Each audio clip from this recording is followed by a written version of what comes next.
ball. You know the see me as some dread they shake. 2012 December PAP. You know the season and I do AMANKWAH. You know the season now in the lesson. Listen campaign all door to door. If you know we're not sure you go ball. Well, God ding ding, got them. God ding ding, got them. Well, God ding ding, got them. Let's go. Yeah. I'm on the way for winning. Okay, G, I'm just saying my catch on your chance here. Na ye didi din komo ahodo no ewo ho ene nsema foforo bibiri aka ye be hwede ye din komo na se akoye ni se die MPP elections a wonum koye na bibia ba na wie ya asomdwe mu ni ade na no be nsem kase a ye be fa na ye din komo ede ya fa na NPP na oko elections na expectations ene niema the outcome of the results from various constituencies ni ade no se the usi hu ni na wo expectation no and I say results ni bi baya shock o kakra na wa na anwene say bitimi akọ ni say whether a comma honorable Ken whether a comma Dr. Mahmoud Baumia and na say results no the difference between empedifo mienu no hu ni saying honorable Francis Adenimu and honorable Dr. Free Akoto answer results on the bar no hu say omoko election is say kobisa akeke and I say they meant business time omo ye omo adwene say omo ekodom ni nyina ho komodie e wo ha ye behwe na yatimi edi with the results any percentage a ba bontene no do you think say Alan exit no so no e ma obi geni e ma obi lusui and I say sananko wo mu a saying na nanka results no be yenke be pai and e be che and I say be kwa akoye saying ni nyina ye nkomo a akofo di go apaswa wo mo hwe na watumi akeka etimi edi ho nkomo because korona ne kase pa 2024 general elections that is what matters most enti we need there aba na wie but ye dan ya niema ba ku mieru miensa bi ekoso a se wanhwe na wansiesi wantututu hofo a ohunu wani mu tontenso na afi untimi enko what honorable Canada compre Japan factor no saying na usi edi hu no ba oba election mu no wa be make difference bi anase te saying edi amount because over some regions any votes ahodo honorable Ken etimi epuli ye some regions votes ahodo vice president etimi puli ye na me say e make surprise bi di ma wana say dey be fa ni nyina bra abadwafo be ka me honi na yahwe na fi yabobo so edidi di nkomo bebiri ewosa ensem we say emu ensem ben sa ana esesenti ase ye adwuma na obi ka kire obi a yaduru sa abire no esese e chawpa ebamu esese ebi a me ye free mitiri me dia che ebamu na party ni timi move edekone because esi ya no se okase ukotieti ni bia before election no e course a na odi bewura enemu a wanhwe abone fafiri omfa bibi mfiri ebinim da because enipa binom keka nsem bi ebinim ye niema bi ditie ebinim ye niema bi a ma binom nya menase politics mu ka bi ni ade but ye nyina enim se election akọ na wie no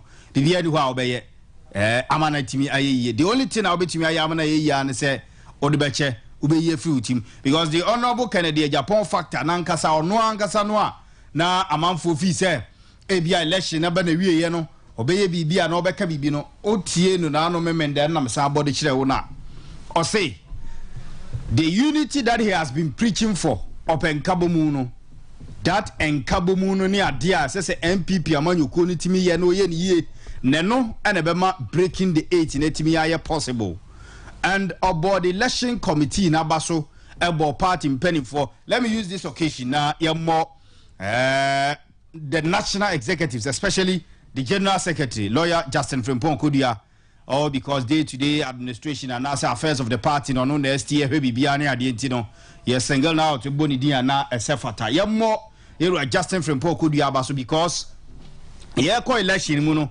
or here a kukuda momabedi MPP and him being the general secretary, the NPP Amanyukuna. Na Aman Fobekase, Yera Kudia young. And ebia na ontimi emfane na ensi form because ohe forces binum ni baby bia niam free ba udi agro na se umunye dua e be difficult but lawyer Justin Frimpong Kodu atimi de na si form baby na omonto aba de na si form e je ubon se ye to aba wie no me hu se obi aba bontina ba be de bi se o na se be to aba ni bi na man to bi baby ana challenges wo even though na se nka party ni timi hwe na omutumi correct that challenges no before election aba so but ni nyina no man tumi anye bi koye court assembly area the general secretary bam eden na be si for and where the way yero akodu asia conducting ho from time I started ya bay obi here public and then open declaration near there. I remember said last time Nasara coordinator on stage Aziz Futa sorry you can't so support about me or shutting down our platforms so say any council because you're national officer and you serve the interest of Obia. So for a national officer say obi pia bonten openly aka say ye supporto ebredu si e de kramoni bedi o man so ne ade no na ye nomfa say national officer kasa ansem no enti yemmo Justin Frimpo kodua abaso sanse sabe enipa support no e de ne call ye man ko ye general secretary no mu obi ani mase o deliver na mpaye ne ye de beta akiri say de aka we ani mu no ne doso because ye say ye bo udin hye ana ye bo udin enso tu mragu a udin bo no de oye den ampam santi na ya na de bia e ka sese wo dan aki wo be ka obi wo ho ana ye bu obi wo ho na so owu a emfia pem kura ba ye bo ani abodin papa nsia dan na aki na wo ka obi ma ni wu ye mi wa so nyo na aku no enti ye bom pa ye se under the tenure of general secretary lawyer Frimpo Kodua party ni betumi afira adomu akwa adomu party ni betumi agina ne naso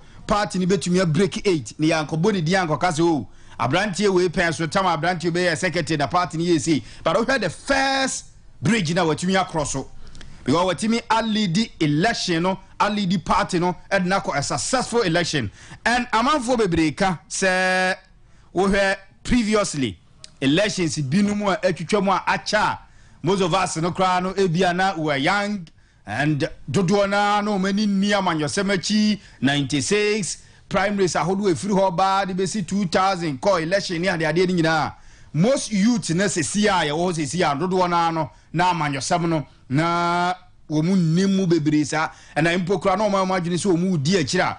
Look at from 2000 crowd BC 23 good years in here 2000 BC 23 good years in here and the babunu bia sabra fed wadi 35 years babunu bia wadi 36 years babunu bia all 40 years so 23 years free the age mu so that time no na or young person fe na no wasisu a something called politics no suru and even the era of Rollins.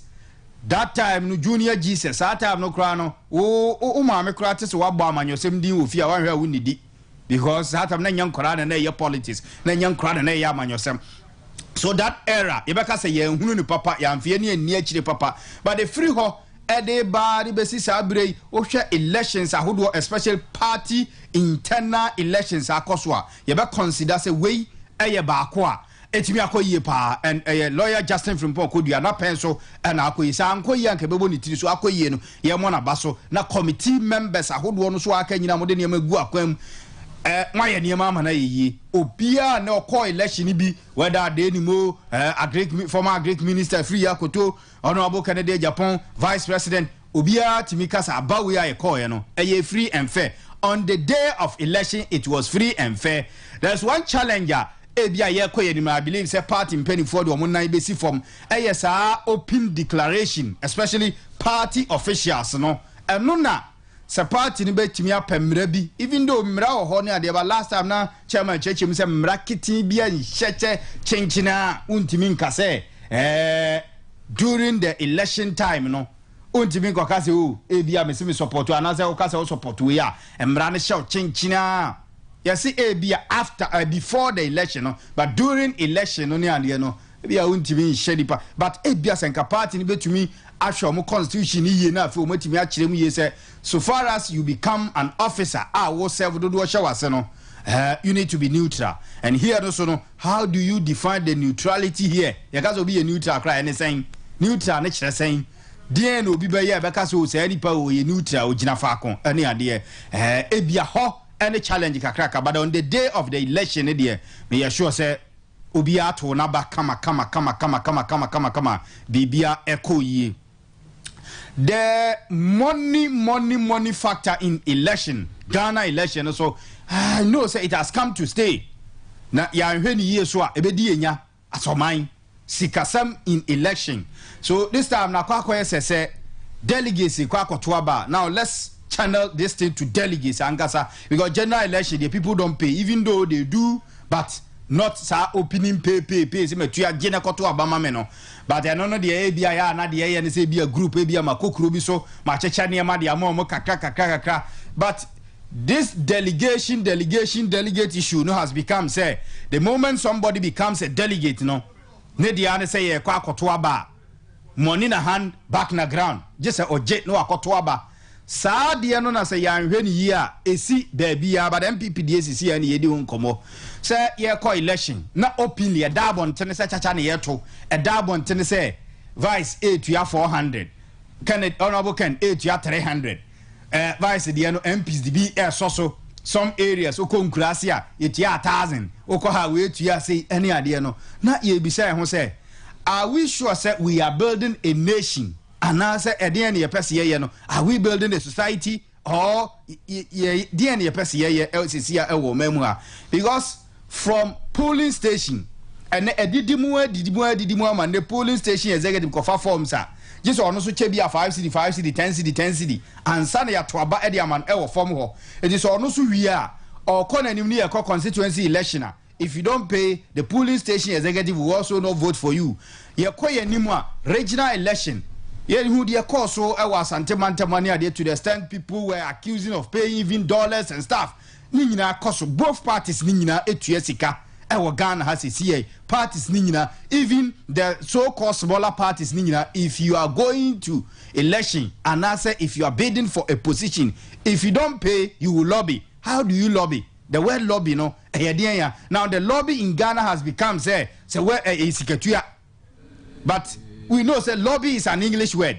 Yakas obi lobby obia. Say anything na first ne yam ranti say the yini ne esusu no o kopɛ gela ne azu me konyobo oba no.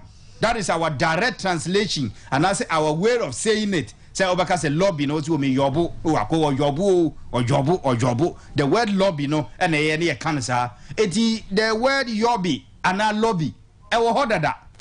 And say first no say ebia chairman kwansa time no ye babunu na ogina ne na so say onye oba bi na so wo yobo na.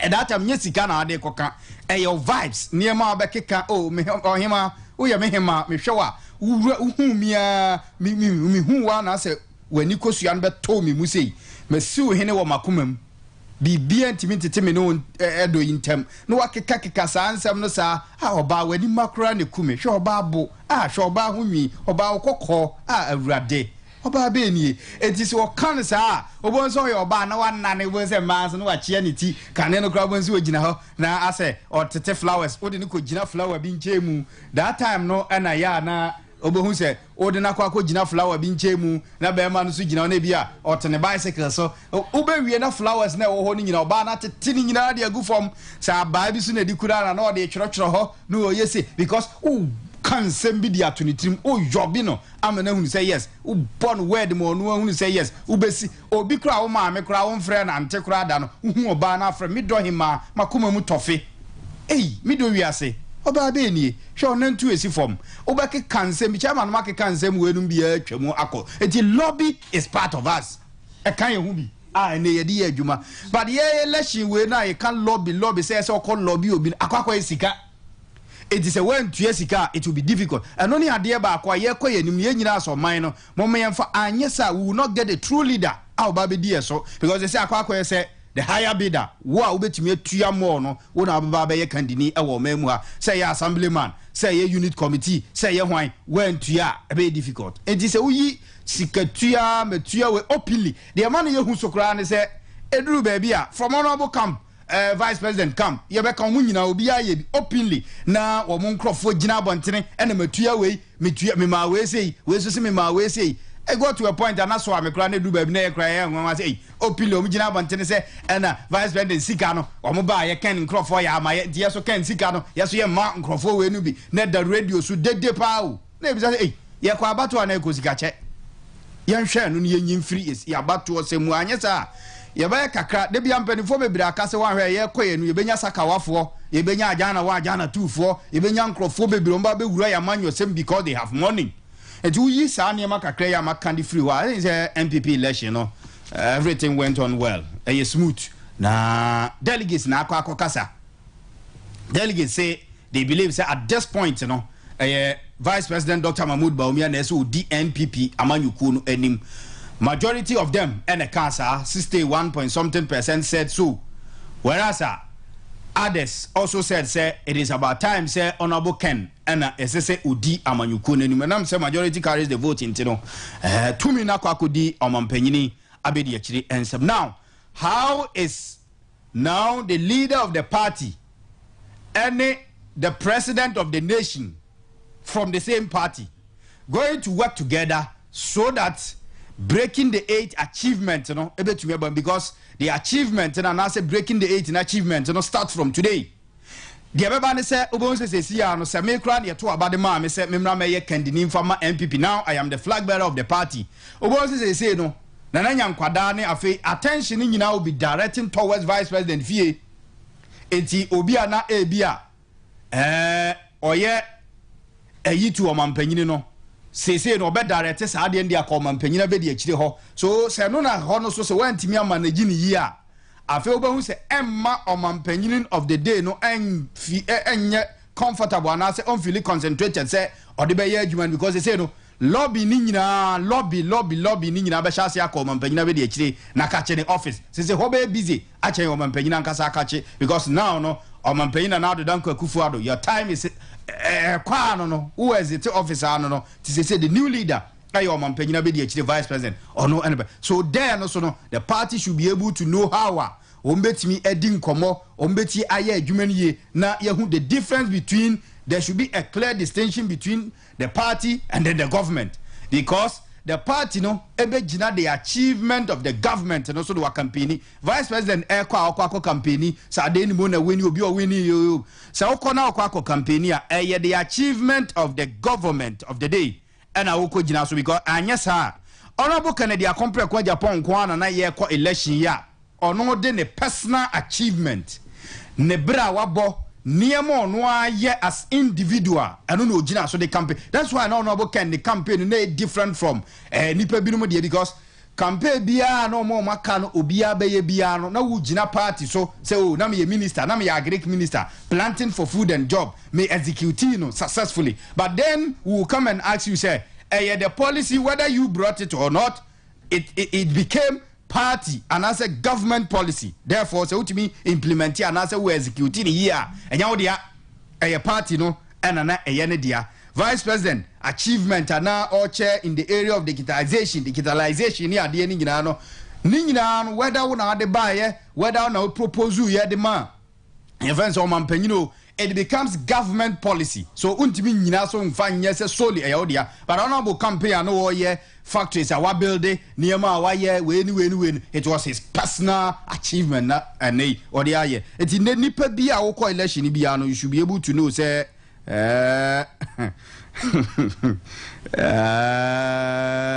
as I say who say ade na ugina so awde ko na ye aban no niema na obegina so ade beko ene ye nhwe ho no so yie se de be ya obetima working ye na mo so amoye na nyankwada no adwuma e de be hye mo nsasa mo nya no mo nye eno na munya se mu be di America se mu kwako that time will come ye see 2024 mu ekwa ye dru ho campaign proper na start no then we will all help omampanyina be di akire Dr. Mahmoud Bawumia so that the breaking the 8 mountain betumi come to pass but for now no you see there are challenges in this country as I say you're working on those challenges we need to work hard on these challenges so that MA Abatros MA saying omampanyina be di akire come going to 2024 election no se otimi yire no ho ye adwuma otimi di nim de ba beboa futuo kakra so ade be mo mampanyina be di akire ni se now no adeso na e ba be son nobody is going to blame Nanado Danko Akufuado on CD dollar issue again because on the oko nobody will be blaming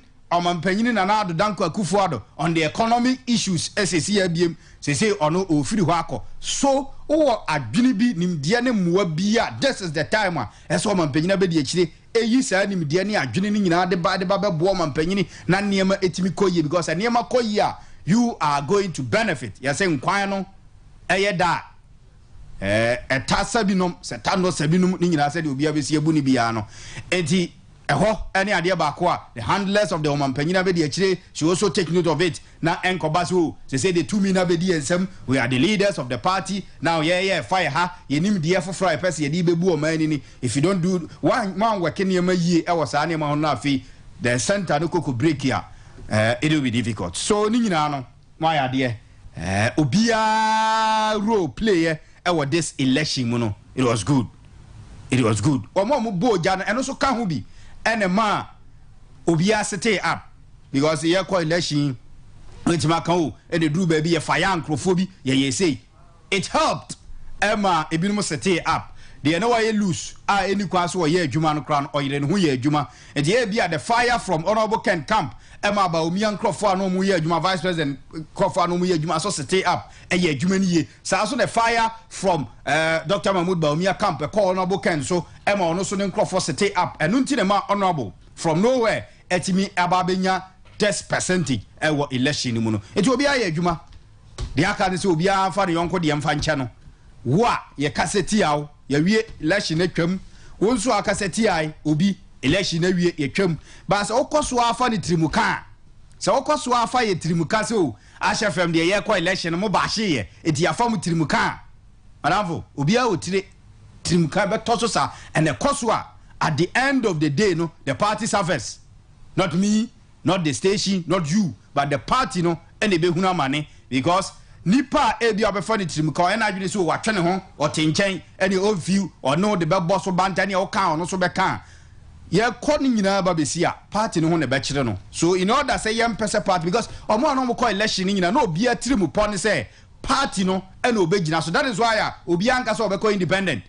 Alan who said yem amfa man no de so okọ ankonam ono atwe ho ba nipa nan ya omo kae no whether so obi didi watem obi ka asem bi editia the opponent no na the ultimate ne say opeso oje party ni di gina yie eno nti na no woka sa ansem nyina wanka say monto abana mfa mame na miwi a me meko independent opese ode NPP position to a pointer obi abeka say party na ya attractive ndi na obi a aim ne so obeboa party no still say delegates akasa say yamfa mo mampanyina be di akira they believe say ono na betumi aboa party no obi yamfa ne support nkonkoma na party ni ntimi nye attractive no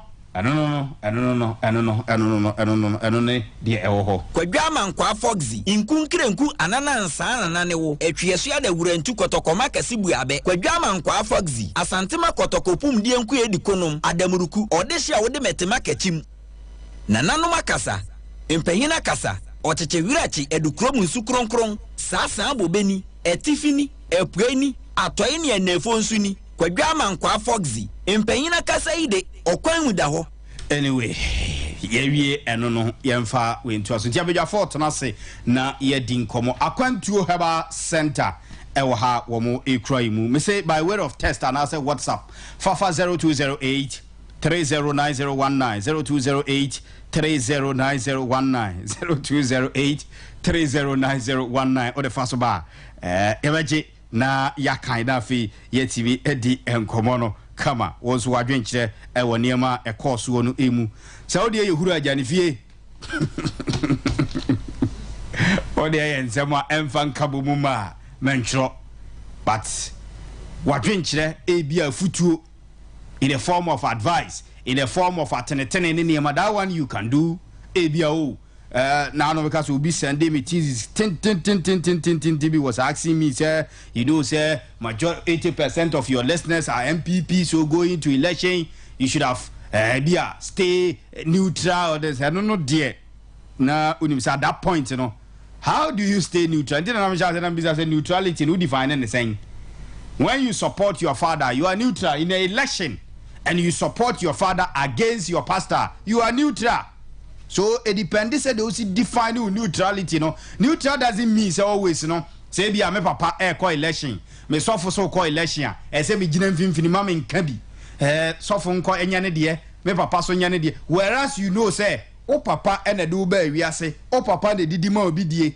Na ye call election na gina fa akoso me de me neutral no. Eno no define eno no wo definition for fraud man neutrality but say me support me papa me gina me papa echi me ye neutral gina me papa echi pampi say as I say me papa etimi di nkuni because I know say me support me papa the emenya free me papa ho ana say me papa onu na di me ba wiase onu na ehwe me onu na aye abi adwuma ama me ye bi so I cannot say I won't support my father I know the here then ya as I say utimi support o father ti mu ana mo ka say enka ebi gina finfiri ebi gina neutral no ebi ana maybe you don't know say honorable owns Kansas City media and there was no means and ways some of them are omunim game no money their friends no MPP penifo bi no omunim game no they know say and in there say na say call say na say mama chairman or dey no kwaku apia chairman your legend chairman or dey no kwaku apia chairman your legend some experienced politicians knows the game say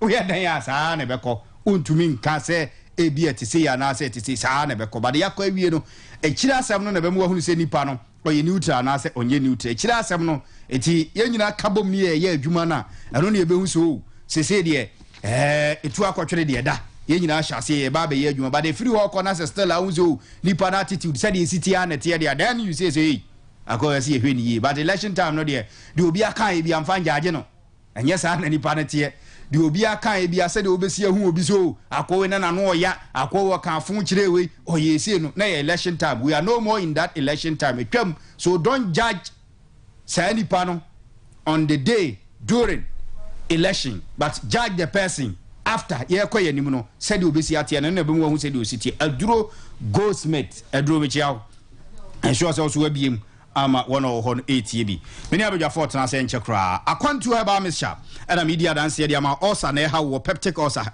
heartburns wanum na to menstrual pains menstrual disorder typhoid hepatitis konum akwantu heba misha akwantu ka misha enso ho candidiasis white gonosyphilis enam yare ebetu ase na fei odi akwantu ko misha ayewaduru wa koko ni ediesie koko ekotia sexual weakness wa yemre ewo mpamu a baba de say obeji akwantu ko misha nonom utina ye oya kwaje akwantu ko misha na onso nonom na amu yie papa na afi enyi kuku sem no emfemfiri so na wo ho ento kama akwantu eba center obefre wo mo a wo number 0246 628508 0246 628508 number obefre akwantu heba center a doctor for na oni wo mo edi enkomo eno no wo madaroma na ukura yimu a ene yedi dwumedi ni ebro tikoso na fo afidie no to na afeti enchekra mebema abedwafo no akwaba na ensama hodo egup no so de makekan ene de we chira abedwafo ensu hunu ye omo so observations kakra no womo edi aba obetumi aba YouTube sisi ya na mpacho wo de wonso adwenchira aba na wabehwe dwumedi ni bi ash 101.1 on YouTube ash 101.1 on YouTube wo de adwenchira beto ya be kan ama na fe wako Facebook so na also wahwe ash 101.1 Facebook so ash 101.1 also okoho a adaroma yeda ho obetumi ahwe dwumedi ni bi live na wo de adwenchira enso edi ato ne anya adaje akan ede amount yede na ase ni bi ema na yede ema global ICM and OTHM UK evajo opeso ko university level 200 into all universities I UK Canada and Australia bomodin se odi wani ebe kire global ICM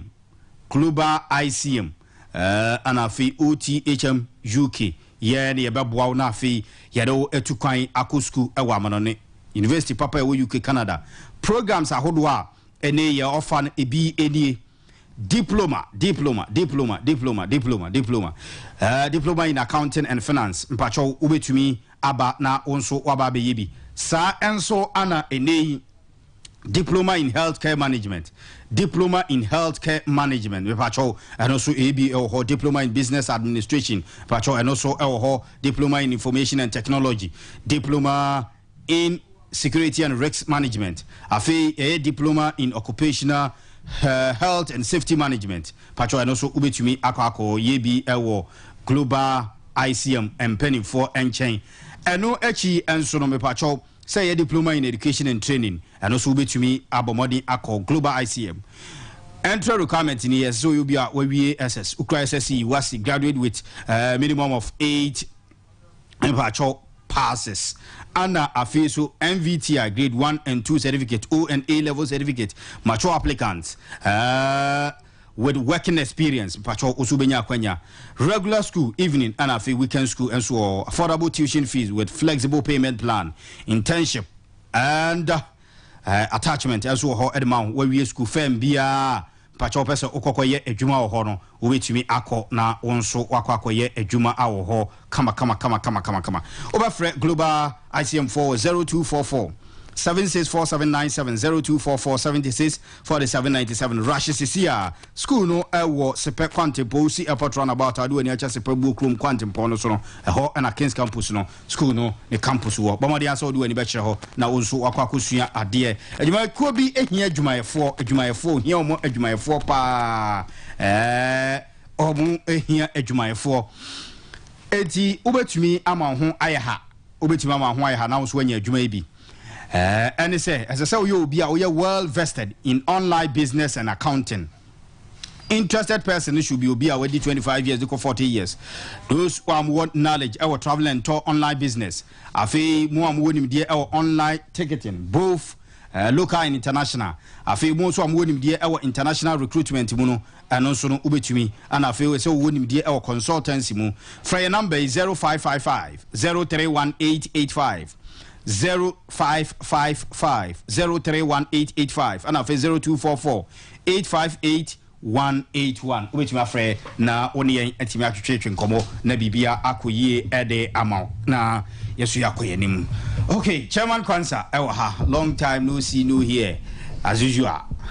Monday the nanka ye class but na bibinti na entimisha. Now we are back Chairman Boko there FOXZY nyamiadum yehuye pa AMANKWAH ma yahoden nti experience kakra nyamiadum ye nti no neme bi ho no ma e ba ye wo kasa masresa so mini tanese moi afena wo hunu say lobby me first time coming to this studio nyamene wo kan se bi one time asida na me bisao say me be say so-called politicians in showing the meaning of the word lobby.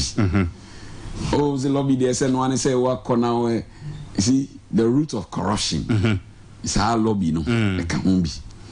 And then they are fear be see we na no na afei see we so a wo say ade na si wo no afei na wo be chechire mu say ana lobby na kan no na ye koy say your problem no say the word lobby na say the act na ye wo lobby mu no enye problem but ye na ya find a different way so say last one na mama wakasa when say Christianity nyamesom anya de bone but then the people hide behind Christianity at the debone so does that mean say Christianity nyana so the word lobby no your definition na say kwan ya pese ye fa so say oh ebia me pe bibia free chairman ho me wo kwan na bia say bia me kasa de be ya obetima say no betima ye na da kwan how to convince you obetia say but ye famu hasisi ya no direction dia kwa ni say lobby na koye siketua corruption that is my problem nti ene na wo hunu sa de na fe na wonya real example.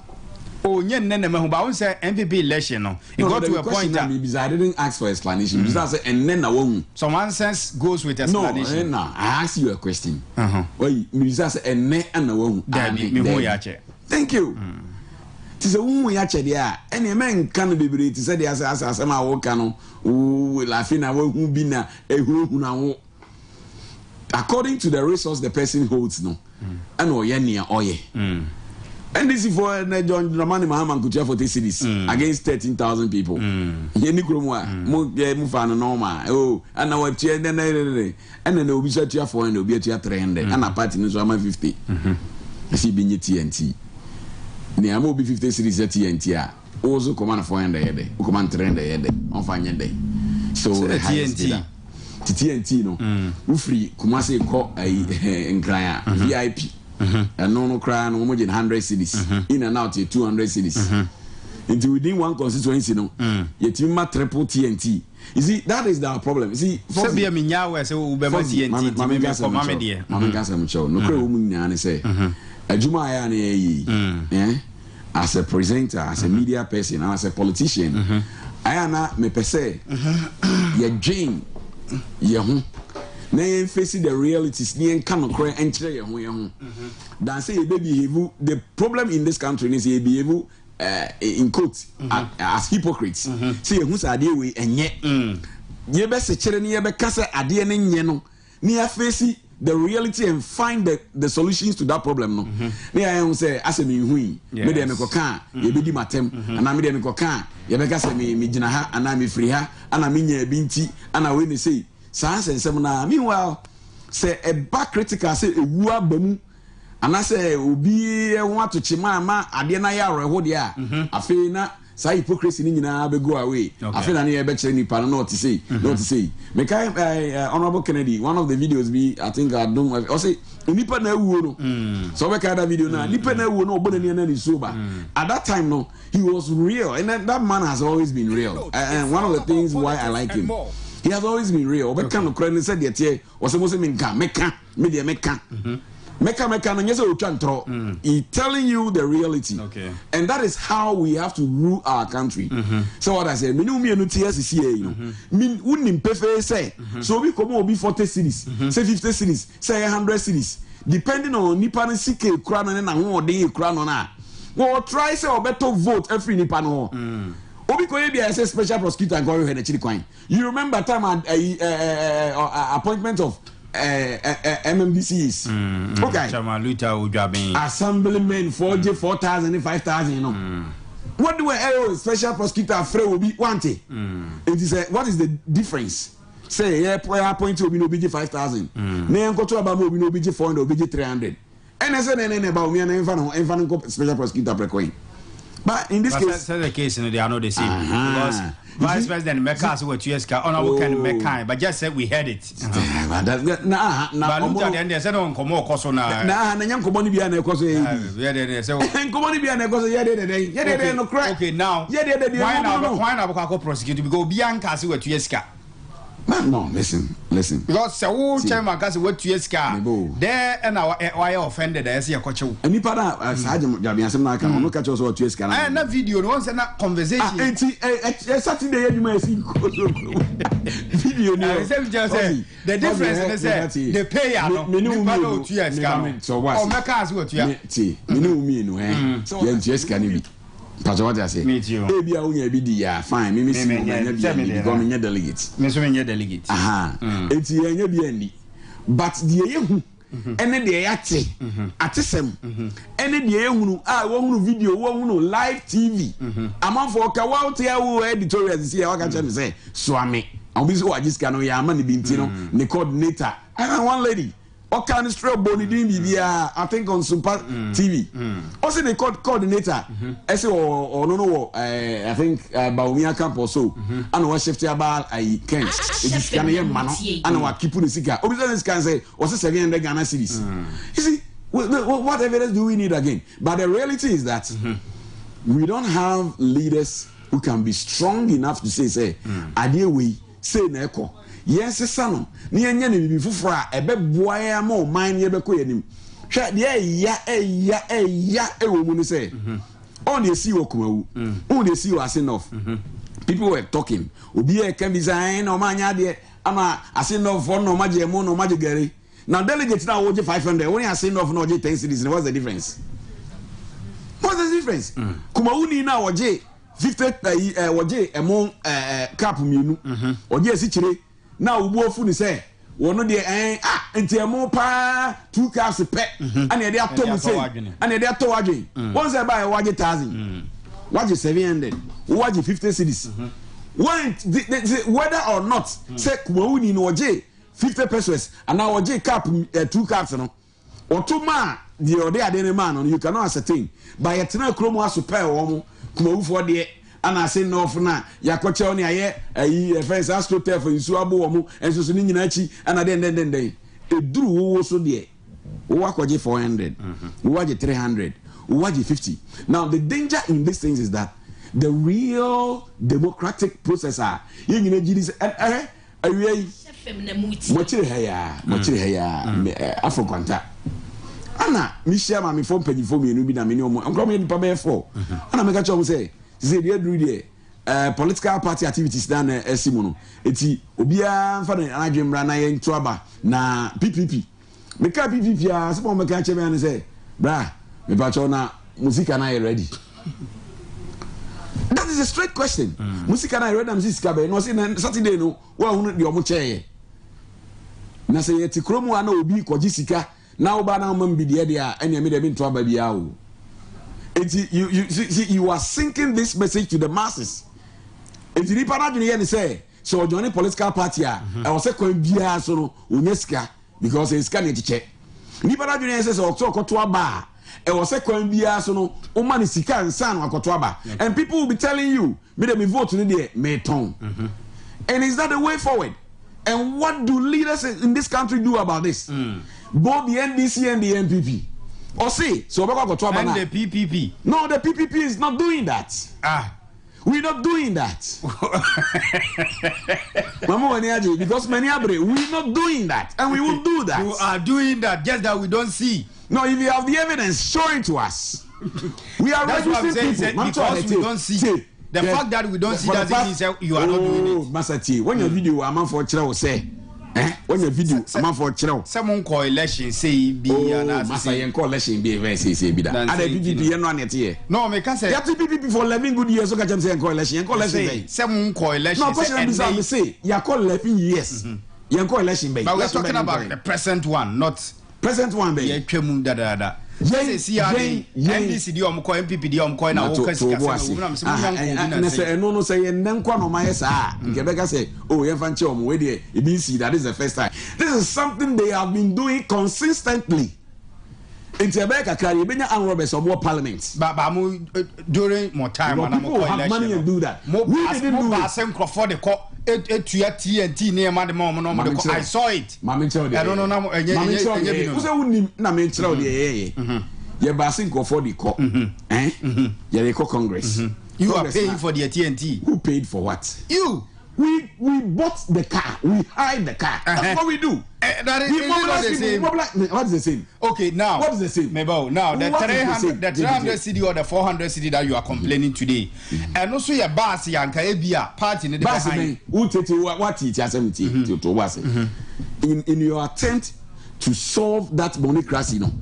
Also, you enter nationwide. You enter at the center where you have to bus all people to the place and give them TNT, of which or maybe a month for better votes or whatever. In the other side, they are decentralizing, which is a good option. Now, within the same constituency, no, there is nowhere in every constituency have a factor 200 cities. What? Look at you this. Eat. It is a 0% who avoid the Sasika seminar. What you need for the nomination fee? And that is why the party is supposed to provide that thing. 50 cities for everyone. If it is 100 cities, it is for everyone, so that there will be clear conscience. There will not be any monetary issue. But one gasana one with this canabo musa mumfa winning for car. No investors say be a toaba for your constituency and my tia. Nasi yesi and conco to no KUST. Or for your statifia on Gajanshin and echo to KUST. A quad to friends say a before what is the term? Uram down. A warning in an what a bateka, but be anywhere between below beyond 15 cities. I will cut trust now. They didn't come here. Now the ordinary car, what of fuel and private jets is our main. Most of them don't have private jets, never aeroplane, never cannot buy fuel out of it. No, listen, what we do the moderate thing. We do the moderate thing. And see, or be over 15 cities. Wafa, also 50 cities, so they more across board. Good. And this 50 cities, and there also be AJ. Oh, they are more be because some party, no, who are political party financing and funding. We pay dues. What I say? And the dues, you know, is supposed to cater for some of these things. Okay. And it, because mature dues, now say, I'm going to baby. I was a party in the mommy TNT. And you say, maybe I will bought Justin Kodia Basono, many ajepa, many ajinani say he has done a good work. What I say, because Watutu Niema, as a secretary of the party, said the bear, all Kase, I have no foot, I say, or support or shutting it down and all that. These are signs of a good leader. No credit will be at any way here, Bonabazo, why are there? You want in the and you see the signs of a good leader. Now, why is Hanyaman we are 50 cities in Obiaji, knowing very well say we are voting within the same constituency.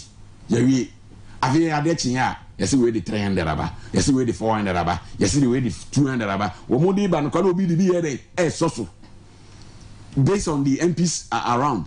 And this is a sana. Nasa lobby asem the corruption, the bribe asem na bano. And that is not good for our democracy because already said the MPP abanya ye. Aman niema biblia basa amam for Christ omun to ababiu. Last 2 weeks we toured around the Ashanti region. Adwuma ya ye ne adwuma ketwa. Na so aba no we nyina be 2024. At the grassroots people don't want to vote. They had faith in Nanado. They had faith in this government and they have failed them. It's one to ababiu. One to ababiu, one to ababiu. Now, all convincing and say, so I say one to ababiu. It's your democratic right. Oh, say no. Whatever it is, make a decision by voting. It's your best right. Me convincing woman. The next step they move or say over to the air and I just oma miska because he can or much chase can at the moment. And to denounce or to diffuse that motion, share the Omaya Saturday. Share the Omaya Saturday. Okay. A nipa over 200,000. That's will be a 700. Me the mayor am make calculation. So who the way away. Me tisa o kamuka 18 billions at the end be. Why? Oh my ade. Na me there na me kan PPP. PPP. Ye ka PPP asemo. Sometimes I na mo pese mo adwene no betie ni. But ye ka declaration of assets. Declaration of assets. Me, I will not begrudge a honorable king. The time me begrudge and say he's an entrepreneur, he's a business person. Me no yet him say Ashafam, dia net 2, dia or Man FM, or plantations or ash or way. A conglomerate of businesses. Juma de Mano. Now, my question is, Vice President, na Juma in there. It is here. FOXZY, Minumi and Yatiwe, say, Cassie as a Vice President in Sika. I demand as a Vice President from time or Vice President, Ebesis Amri. Near any expenditure at the film the calculator to one. Sassika almost spend the year at Saturday. And be all the business be all that which is unknown. And no catcher will say, oh, Chamatia, yes, or our uncle of women. And so say, be a yen in uncle for him. And to walk election as what to escape. We work as we are chairman, but business, call Abruchina of Akasaba. Me call him for yea, Kwaku. Timmy, Casam say, PPP has been talking about asset declaration regime, whereby before so will be better keep public office no. You declare assets, you manage public. Ni na yen say honorable doctor, Juma Woyini. Before so be running mate no. Na or car baako or fear mienu or fear miensa or ton ahwede and now ton mako ha. You declare the net income of that business no. And in 5-6 years no. So Obama also about standing for president and a flag bearer. No, but more be 500 cities. Nobody can begrudge him because you name how the source of income. Eti ono maybe me kasa. So I spending 18 billion. You see, I'm saying honorable Ken may begrudge him because we know how the man is making up his money. But can you tell how the vice president made that money? You cannot tell. Because you don't know. Because we don't know, because our laws are weak on that grounds. And then also why my politicians, come fire and say what? And that is why the PPP has been talking. That is why the PPP is there. And that is why you have to dial *931# and join us. *931#. Makachero say open year. Maybe I can't. Yes, pray. papa no preko na wasum enjo na akomayare ni mu nsensem ya na hadwin wo ti we se akomaye ya so Saturday no wo hwe sika twam shi na Ashanti Regional Chairman de ma PPP amanyoko ni Mr. Simon Kwanza and yashasi and ono the sikasem aspect ewo ya battle in general. And it is because MPP na to na bewi na anu ya and openly BBP abantene ye tuasi and a win musika no krom so mo mame we be chase the sika bi dwagu nkrofo so kwaji musika ne ade na ye di ho nkomo e fa sikasem when it continues and I caught this power. I wish you say benya the right leader, correct leader amanaba be DS because me wusika na mitimi tuya bumu whether me fit or I don't fit, I'll be able to sail through. The delegates no so no. Most of dear na mo hwe amoto aba asisika sem no way mu too much. The moment I beto aba mo bi anaso be you be so ye delegate no. Or betikuku. Say we no kra de ebinom si we ye ketewa bi MPs de no ho na bi de be bone dan so. E ho na bi be say me wo minya bi a ka me wo mu a ka no say kam de be lay me foundation bi awie kra but man ngura mu bi come the bay yemi project be pa we any idea every hin aba be wura mu sa ash 10 ye hwe no kakra na afa ye wi aba wura elections na nkasa mu said ye aba no siko resource ni PPA any idea no was it a true reflection of the campaign ya obi aye and answer bibi eko chimato bi ewo ho na afi inyabra ye hwe ye koye nimu no ye hu de sese etimi eba na bibia eko ye Future Life Smart Food me patcho the Future Life Zero aba Future Life oat, Future Life High Protein, Future Life Smart Fiber, and afi Mortabella.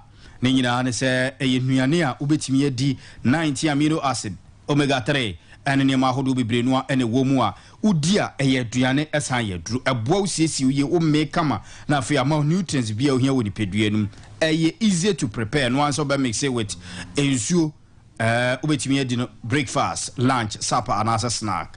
So for life alignment, yani multi home and the me open the door part ubenya Future Life Smart Food ni bi ato 0246 010150 0246 010150. DHI College of Health and Education se ba gentete where we senior high 25 years na above for person yantete wa pomudi mu edo betu kwa Canada, USA, UK fa homebo DHI College of Health and Education, HND Dispensing Technician, Healthcare Assistant, Government, CTVET, Diploma in Pharmacy and Dispensing, Postgraduate Diploma in Early Grade Education, Diploma in Early Grade Education, Certificate in Diagnostic Medical Sonography, and a Certificate in Medical Laboratory Technology. Yes, also actually in Sanojuma. Opese acquire vocational training na 1 year na wawie school no campus Kumasi or Patasi obi won kra obi osunya obi otakrade 0276221939 0276221939 bra na onso besua de sandwich evening and afi weekend school and so ho Fire of Jesus Ministry to nsa for Prophet Charles Adakwa na se bra o ha ma ne wo so oton ayento bibia odo nsa besombia enye yi mfama wa abrabo mu a bra ne be hu Prophet Charles Adakwa na oni ni nkomo counseling Tuesdays bia 8 a.m. to 2 p.m. Friday mpaye no ojesom 8 a.m. to 1 p.m. and afi Sunday divine service near 8 a.m. to 1 p.m. Asol ne cha kwan osusu anso kuma 0244 832-608 0244-832-608. Prophet Charles Adakwa ya born brand say the Dream Father Remy Food Company Limited and the spices papa be gas obedi di na aduane atro siansia ya oda je the spices are free Remy ho e de aduane akoko nkwan abomu jollof beef goat stew ebia ewo Remy de ya tro ho your Remy stew Remy goat Remy beef Remy ginger garlic Remy mixed spices and after your Remy shrimp spices Remy adobo spices bra na beto bi dwaso ba bia naka mu afo ni cheso ame ya ne water was for war no de di animhwe ukọ central market dwaso bojo mantamu ba bia ton aduane ho ne ma bia onsa ebeka 11 after 5 yenko na yenkonko to aso Yura Nelson Godfred Ajiman and so ayekwanche for penyine a ono ne da Canada a Japan Policy Institute ano Mr. Nelson akaba yes so kwajo boko na ko pandom also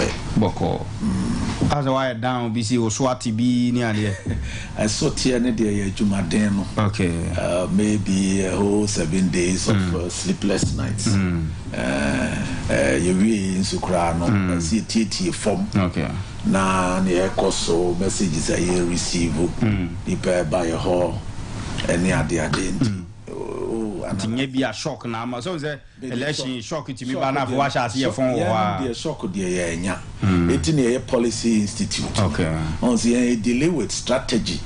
You look at intelligence. You look at scenarios. The best strategy is what scenarios.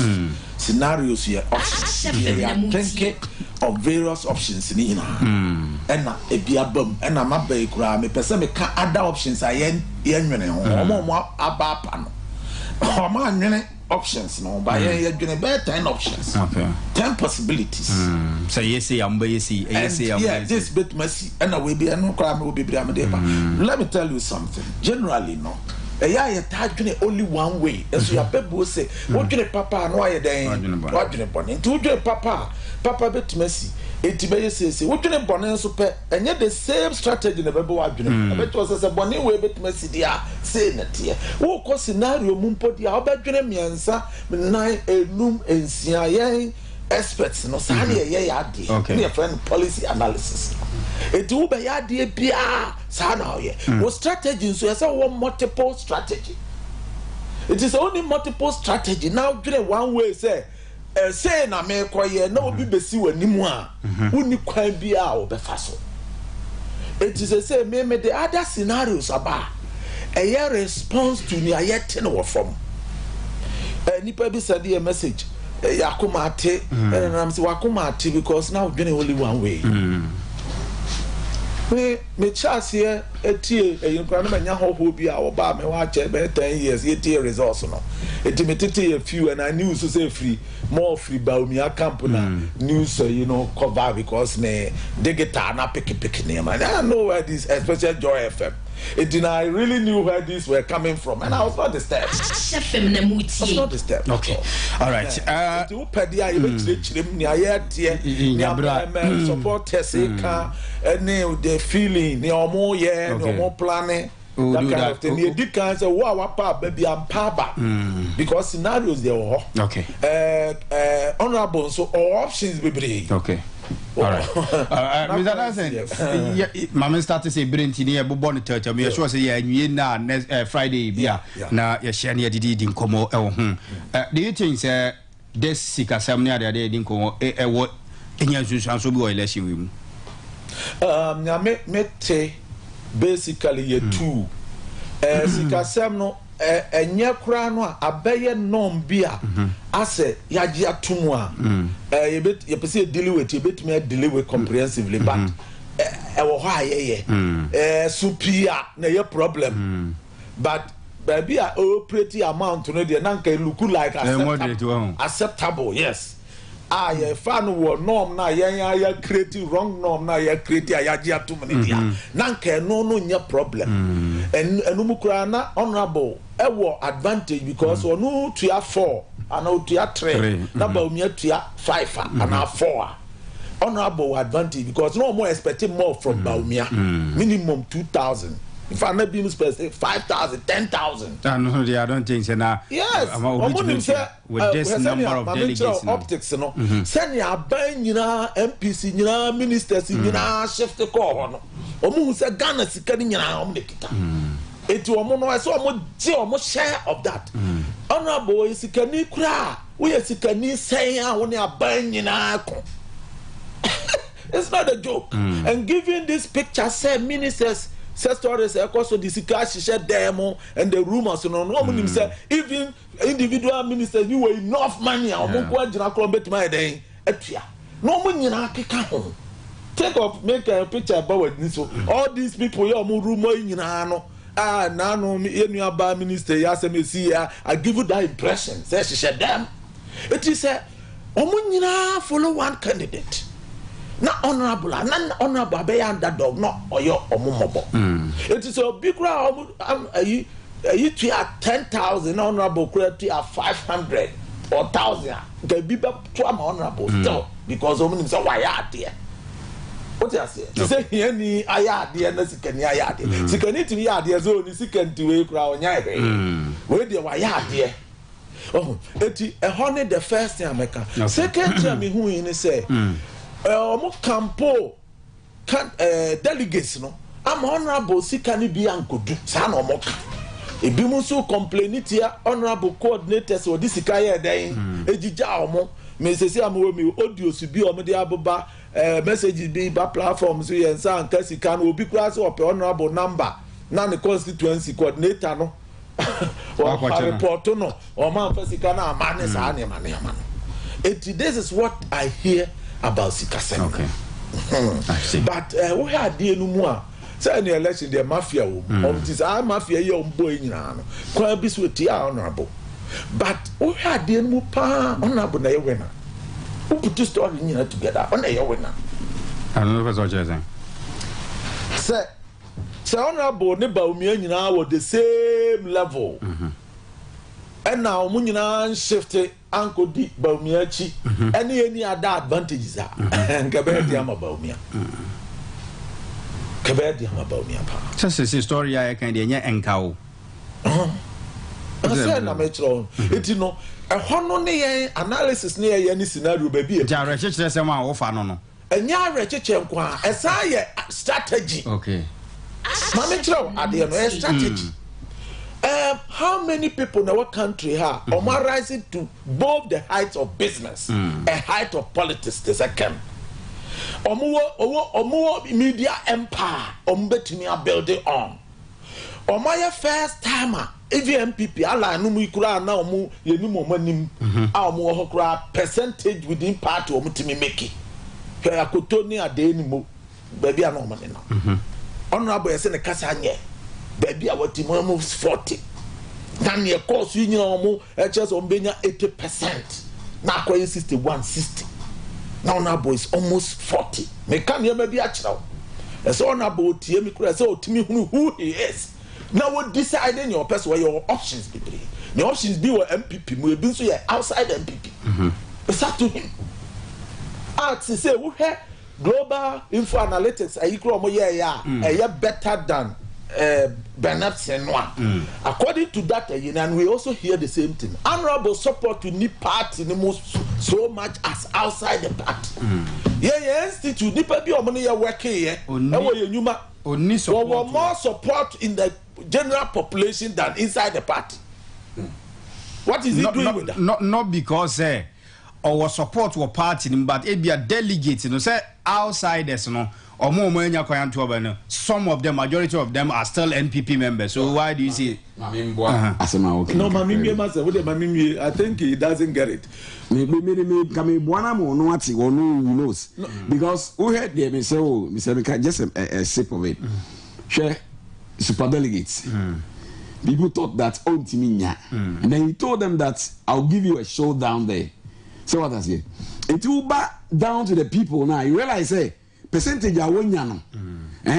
So they go outside the party now, and that is where Doc is coming from. Yes, and yes, even to analyze, I'll see here aftermath. And aftermath. Ken is the real winner. Ken is the real winner. Ken is still. Let me tell you, Ken is for me the most formidable political figure in Ghana now. He has to decide what he wants to do with it. I'm telling you frankly, and facts now. He has decided. What am I mentioning? What's that? So I decided. Me, I don't know. Send a speech, no, my, no, sir. We will come to that. We will come to that. I don't yet decide and your decision. Okay, somehow. Let me analyze them. Decision you have been making. Was supporters, you know, that supporters are calling for Ken to leave that decision. Are you aware? I'm hearing that. But it's up to him to decide. And I'm sure supporters are calling him. Supporters are organizing in classrooms, in constituencies. It's all of going over. What? All over. To take what decision? We are Ken supporters and appealing to him. What do you want him to do? Some even want him outside the party. Frankly, Ken. And you're 40% with all these struggles in the party, or call outside the party, Ken has 80% support in the population.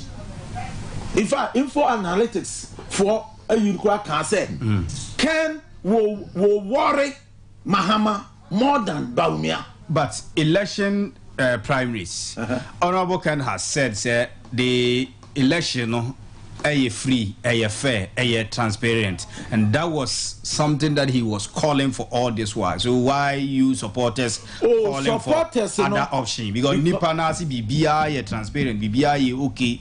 So it means he's okay with the process. Yeah, so why Momo calling? Okay, let me tell you what is going on. Tell me. One, supporters need feel more practices crisis see it was high election we must say you super delegates started with na momo ye dan nipa no call election bikra collected data no dey about constituency by constituency.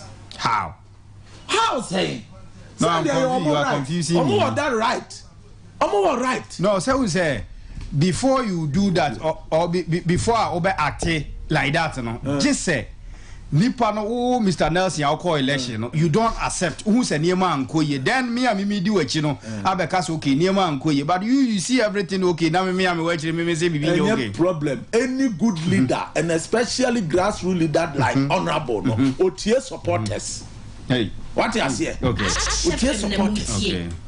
If you court to cry a qua what me prevent evidence be na enough it me my judgment be later when you extra evidence I want me go appeal case. Okay. Akoya appeal. And you close matter. For the supporters, this declaration is not the end of the matter. For honorable.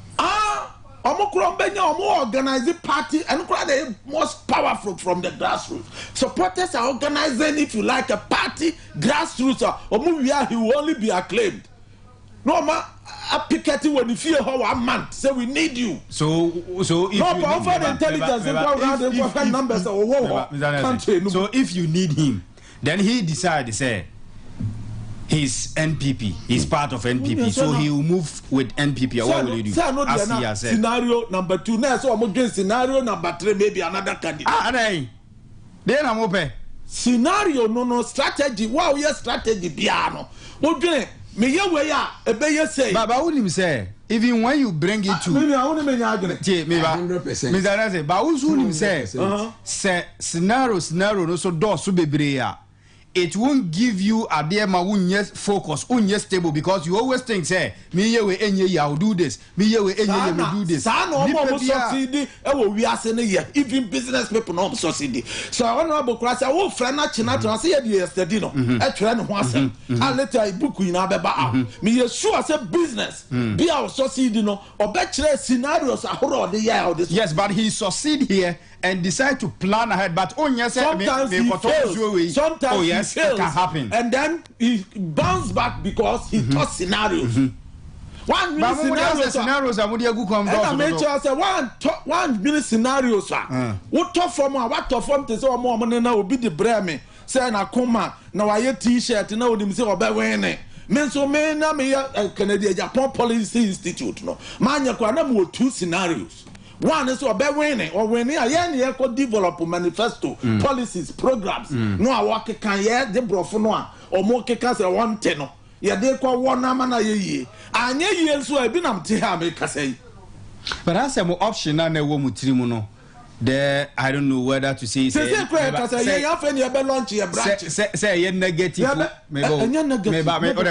say ye negative say yes say as na eno no outweigh because per the work I won't say na akoye say mo second option akoye say so honorable and winner supporters would force him to go independent. Supporters will force me wa nya ono so idea no what other na mafasa agina no supporters politicians kura mo ba presidential candidate ba MP say say be MP ube who say ko interview nipa no be ka kire so ono te ho na nkrofo ne be ye dai ebe friend and what is fine enti nya no na me kan ti so ono te ho no was wa kwa MPP na ya tinifie bosome say ye hian what say one corner you know say okay the strategy that you are doing never take independent intelligence to go around all the constituencies now be call now my former Juma organizing I won't spend you see ka no members once you can say be say organic they campaign organic is true one person when you organic people move grassroots bottom up approach obia memeti hey honorable mamiska and many people are doing that. Yeah. So what I say, and you know, yeah, the him say winning ye be expand the ideas amano and when ya institute no half a crown ye be launch branches in regions in institutions, educational institutions, in communities. So say nipa buy young entrepreneurs, any young emerging politicians. Besides, so what? Near say the institute no. Say down institute no. And go posthumous. Where's the otiase? Honorable so call round who ya no ye grassroots of the question. One of his speeches was so about training young people, about educate to make us actually. Yeah, institute no crowd how pa. Obetimi afaso abekasa wo wa branch ho ye launch a wabekasa obetimi afaso any young entrepreneurs ye betimi aye program. Okay. The institutional approach no ehia no. Ti mo form aso to form mo kura mo amwa hai mo ya another scenario. Enamoso na akufu adone omo keka ho ebenya power na ono anade ani na mo se muntimi nya bibi mu ano a supporters iba mo se a mo beka se mo mpre. Yeah, the any option. Yeah, we are honorable. Whatever he says, we follow him. That's all. Okay. We are under him. See, for now, he has said, say, pledging the support, the Ma party, no, the Omuya, any other. We cannot sit here and say, you heard ground, sir. We are forcing honorable to go out of the party. No, he decide what to do. And for now, what he has said, no, but more outsiders, no. If you are telling something to him, it is up to you. Say the money back and whatever comes out, we are here. And we will tell the public. And one are making because Kojo Saoka Nipani Bebre or Masamani said MPP co-opposition in any case. Honorable Nakra Kai. It is a way. Message Benny Ekoka. Are you eating back your words and in your manema?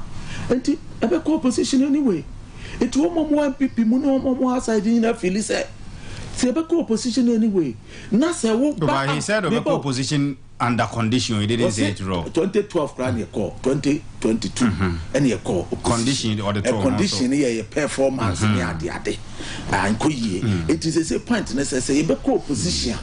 So now I could tell you, that's my word about co-opposition, yeah. And yet, young Henna or no personality now move interest as the alternative. Other than so Nipa asking for third force. Other than acquiring this because he said yes, he said Nipa ni be a paba. Alan Betribi, Mama Betribi. What you say? 4 years time no obeba na kwese na okura okoto MPP eni ade no market e bia won san ko nya nipa no trust ne ade mo mu follow sa time no. Okay. Eti ade na ebe likely we say high percentage ebe ko opposition dia na say no so eja no wom na omo no frewa omo frew no omo organize omo ho. And now more by your works, no more demonstrations, no more organizing locally near day, no more frewa. Who met ye, no more day. Okay. It is a way a personal advisor to honorable Kanagaga say, dear supporters in the friend like this option I can go to ye. Comedian Kamaya Kransam, they even bear 8 or 10 options in your to analyze it. It be advantages and disadvantages. Now let's deal with this option. I can want some way advantages. This option say I make to be frank. Given the situation, said high likelihood MPP, but co-opposition. And two, the fear the supporters we hear. Yes, also say yeah, the data. How to see you people should preach for unity after this? You know, what are you talking about? Is it unity? Main country, some country say supporters no. To him are free and fair. Main country says yeah. Into quality data, and there is something that was not mentioned. There's something that when we were considering at the end of the time, we didn't mention. Supporters na ko. We have harass or not, baby. Whereas we want to conduct free and fair election. And to them no more from no. Achuma kwa uma hoikura. Ye bo bi aniso. Ni aniso ba ko ne kobo ya. E di show down by. Ya bo bi aniso. Enu achiri abom nye. Baby one nipa dosopo o man vote. Ya koche nipa she dem. Ene niama se kura teasing ne niama bi ala jina so efi mu first time no. Ebi kwaso. Enti omo supporters no omo gata omo data chere no honorable omo ti honorable aseti o omo ti honorable asesi okoye no ma me ntiro ni nti omo tenas so okoye oka se accept of no etu omo ti ase a ye ne se na manfo be ye so honorable de bia on ti asemase eti obeba be ye show down be say it is what show goodwill say yeah fine omo ni problem omo respected that but also bring extra data actually say the respect of their money no on consider way from the perspective of supporters no mate it no na one year reliable and no integrity problem ojai but faced with the extra information evidence and support from the ground a bit me lose in 4 years time who can say alan tremu yeah adru me so no go for we no omo yes ade no omo aye yes say oh e woni omo asa omo was scenarios you are thinking say seven fan say vice president ko yin running mate na ankoyo no aboken no yi running mate foforo na ebia say MPP etokoso na obreki 8 na obe hande baton no dia ma ne running mate as abaye norm na wo that time no we on aboken afina wabekachi. And then when nana heat in Wahona, the support base do unutilize it. You for no cry, advice. Let me tell you something. Supporters need be crying, you're happy, say, of course, that they wanted him to wait and strategy wise. By now, Yante Honorable Nka, one called declaration, or my declare, Nanka, suspense, and acquire negotiation strategy. It's by now, in Monday, Honorable Nka, yes. Onka no ya we cry you no na say to you no obi aye bi pe opposition aye bi pe ma mo accuse you ni say ye to abawi e say nko gitum o congratulate o man panyini elect but wanye you accuse him say democracy is why do you tell leaders on your side no obi wo ha say I will contract the base it ka base here we be contact ye no an o so asore be yeah Mr. Nelson yeah comment about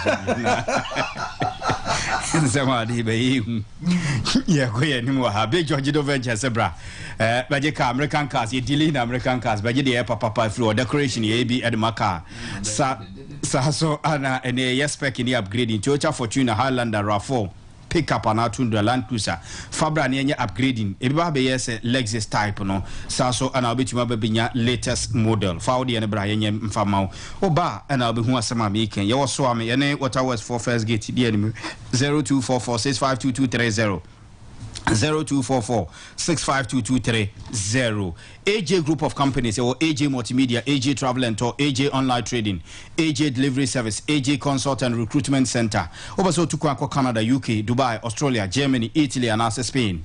Brother Fahobabo AJ Group of Companies. Yado kwamo kwa juma office work, company work, boutique bank, restaurant, driver and also hotel juma na pesa oye supermarket and the shops. Yado kwa pay juma na mao. Ya so ya still abra uni passport ye beboa ubenya ba set be di mamonya passport na fe flight and hotel bookings travel documents ni beboa AJ Group of Companies Accra your circle baby akolebu trotro station igina no ana fe kolebu baby atrotro car no igina na se trotro station ho ana be hu Kumasi ye wadum ye ben Old Melcom Kumasi edum ye ben Old Melcom 0247 9370510 0244858180 AJ to the whole world. Game Park Limited na men come from na fi ya meto aso se opeso nyeska go bo to mafa ho hye Game Park Limited Bobby na ubedi utwa ubedi easy way a obefa so aba be billionaire but star 946 hash star 946 hash in 10 terms so na fi onsutwa the newest lottery game abedwa so anei obiade ne ho Shemunu AB Game Park Limited more mula more cash National Lotteries Authority regulate anti problem ni ho utwa ya udi ya do sika amount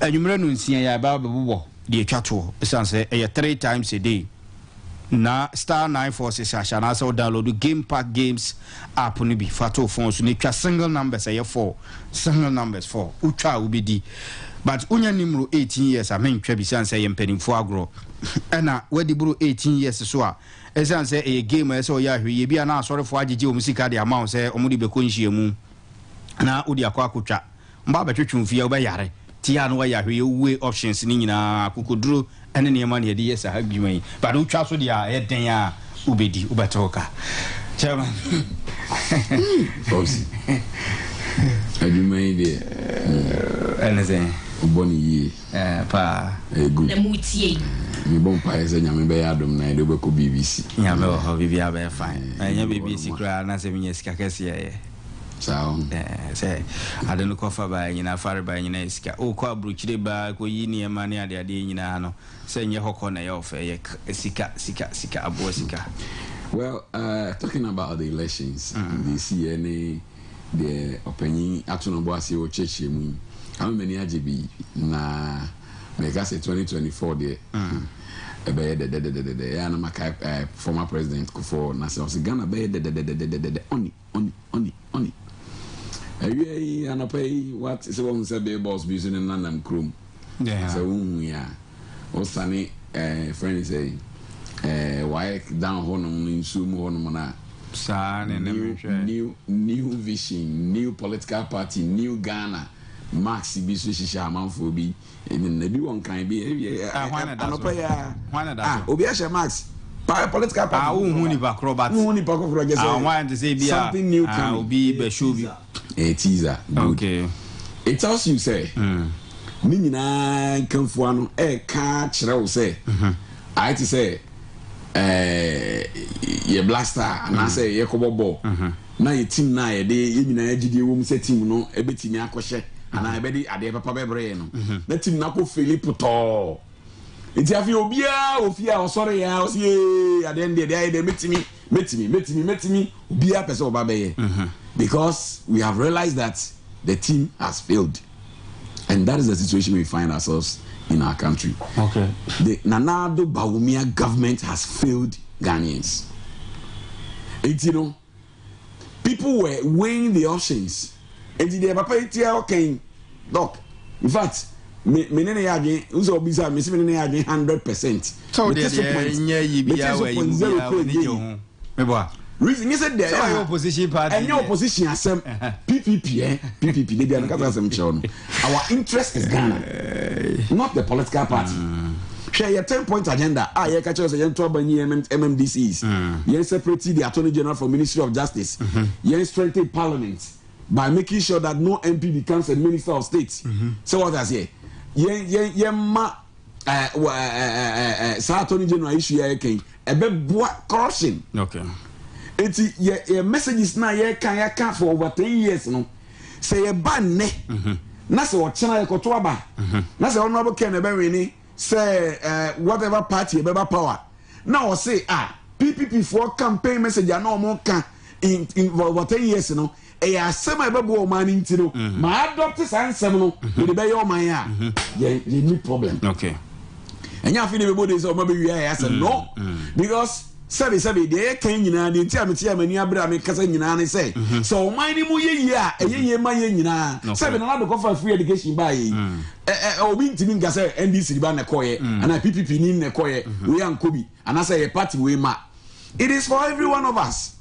And in the same way ni nyansa ni nimdia party ni kra na ye ton no so obi ba na so be ya ebe boy nyina enti um kan che me na nga say asem no kan me opposition party enti e me de say Honorable Kennedy Japan, Asema Waka, Nokura Waka, or Kromu Hanum for the past 6 months. Shady, technically, Okasa on the rainy year, a quite be so many yarding because there is no way Obi Beba first time. But we have one country also why he has been doing grassroots policies for 15 years. Yes, I don't know, Kennedy here for how long? To harness the presidential ambition, how long? 1 year credit. 1 year credit. Nobody even ever thought to say, or no crown or baby standards or perfect bearer. But it just pop up as I grow, and then age. And look at what people are saying. She, Papa, yes, me say, I just love the messages and the things that he's saying. And that is what the spirit of PPP is. Maybe tell you, man, is but I believe, say, the ideals of the party, say, implemented or man way more. Or mine a day, a best son. Yeah. And that is a sense of patriotism. Ebi no catch on man is kebia on GDBia on ho. But that we have a lot of such people at the constituencies. I don't know be edging so also call this cancer not to Obama because who say who pesika gu bottom. Okay. Who say when you want time who say sika gu pass. And look at the scenario he was giving. You only say ministers be moving out because they think they have the monies. And therefore, only 10,000 bakra 1 year. Okay. But why are the people following Ken not following him because of his money? But they follow him because of his ideas, the genuineness, the reality, the truth. And that is why we are telling you that Baumia is 30%. And they are sending the party to opposition because that is the way it has to go. Because I was saying this, I break the five no me break it. Because I'll allow you. The TN say, the way people have been able to vote. I'm a papa yetimianya almost 38%. Ebi see that. Anna A sinisusu chira will say it is not just a matter of say sebi wakasa and wadi wako everywhere. She vote in the area nisiba every constituency. Na established candidate we clear.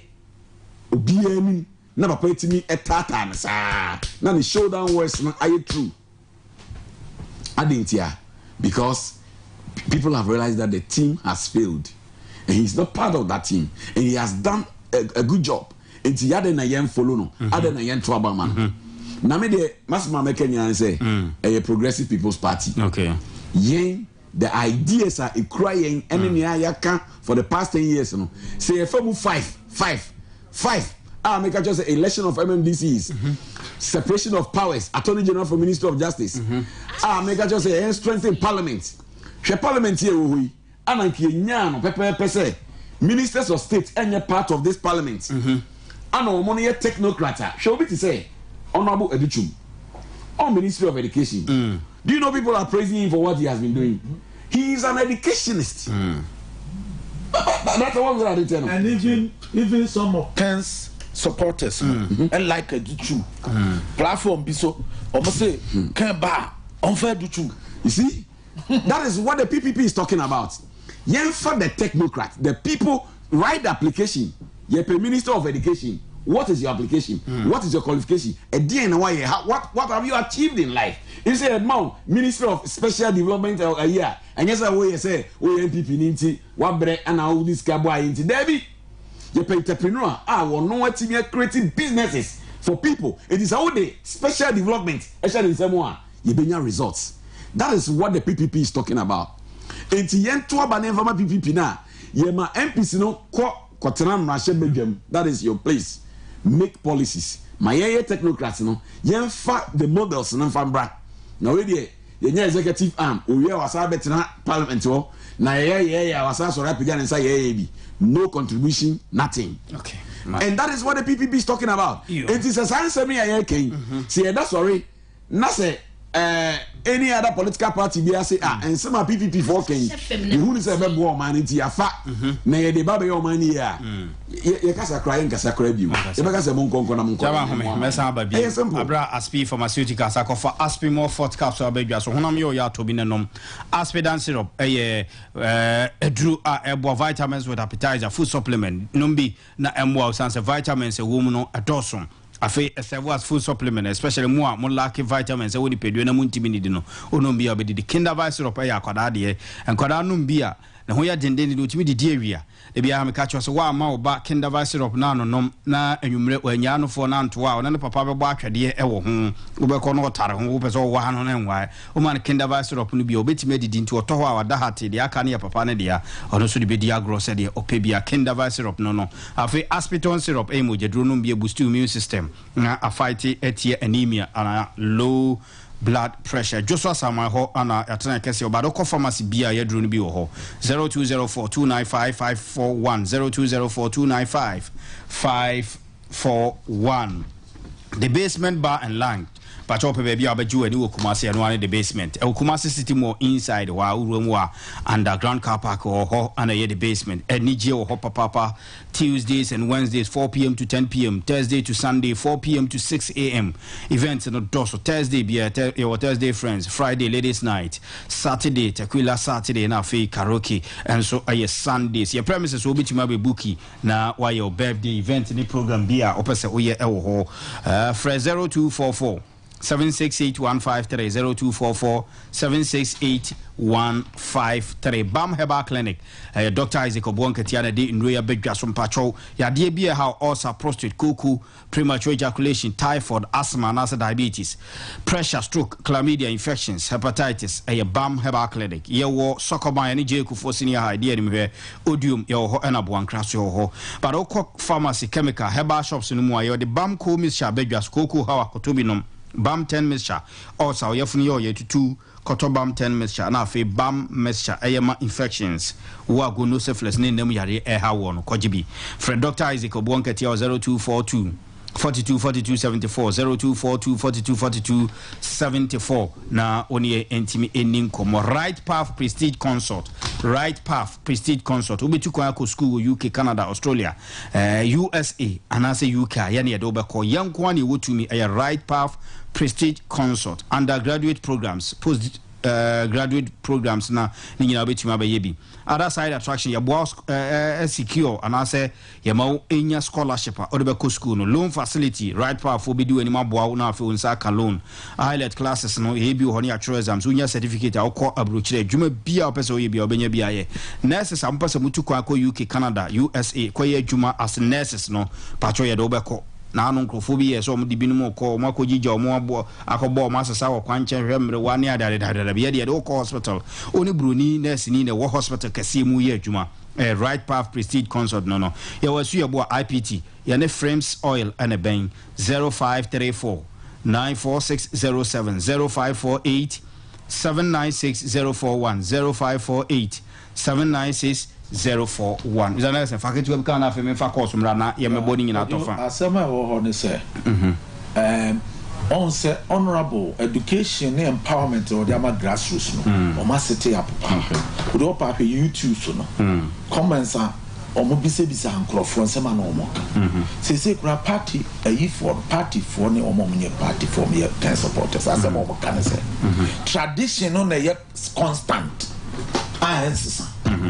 But party no the tradition the party names the over the years as sa it mo ma ye nya chenchene nyina MPP no so ye nyina tradition no because answer na MPP no beba no na tradition no bear a different many different names UP NLM MPP kura here Northern People's Party ne na amana coincide it the change can come the same tradition no they can come it no so one thing omo ye strong supporters of the tradition but say it's a partner go through baby because e ko na kan e ko no omo hunu se okokomienu oje party no a achia na e yare na afi akodi baby no oje asi ho first fight second oje e minor ye den asi ho etino e no ye one of the things and two on say grassroots na majority that's what money power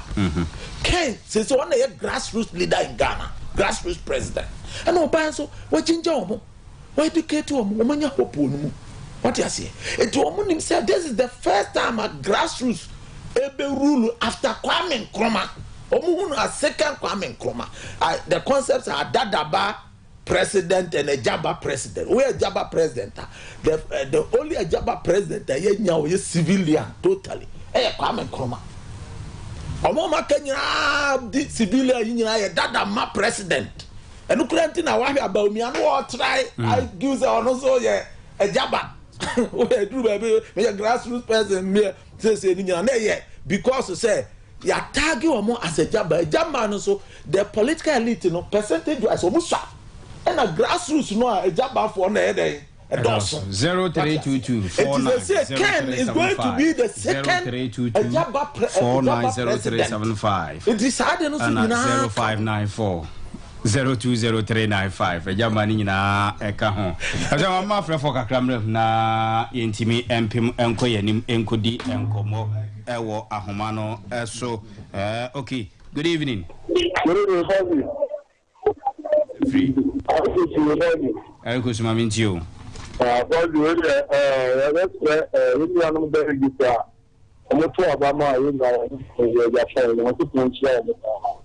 May I start to warn the amount of public now? About a phobia, a future in Yabuphobia. Yano Mukata, no, Serbia, no, Museum, I'm also. So Mukata and Commissar should be a better. Meaning some Commissar, you know, in Kabu. So they are of a question idea, you know, this happen. You know, so a two times if you will give you and then you can also good evening. Go from. Yes, sir. In your bar. Hey, Kafra. After a better became your man face. Anybody who makes you ready for the team is one part. Women to our. Tell my one. Say. No, not the pattern like Chuba Bain, like Chuba. About minutes for them too. You can't see them. Okay. You can't see them.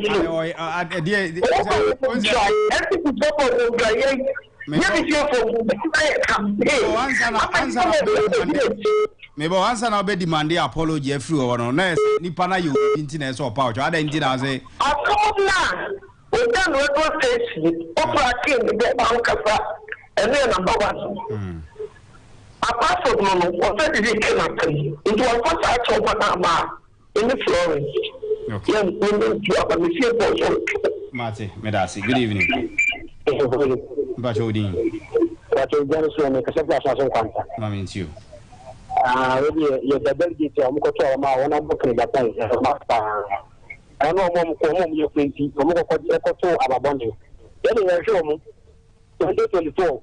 So we just can. I'm not going to yeah, from some briska. But I said, I'm about me. I said, I'm just going to be there.